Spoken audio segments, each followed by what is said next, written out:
19 में ठीके रहलू कैसे भूलाइलू अपना लवर के बाबू चिन्हियो न पाइलू। अरे ऐसे कैसे चिन जाएंगे?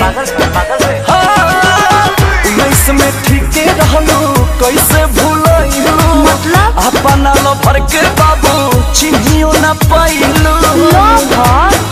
लागे 20 में इरादा बदल रहा है। क्या बोल रहे हैं समझ में नहीं आ रहा। लागे 20 में इरादा बदल रहा है। सॉरी सॉरी पता न कुछ चल रहा है। का सॉरी सॉरी पता न कुछ चल रहा है। आजकल लइकन का नंबर बदल रहा है। सॉरी सॉरी पता न कुछ चल रहा है।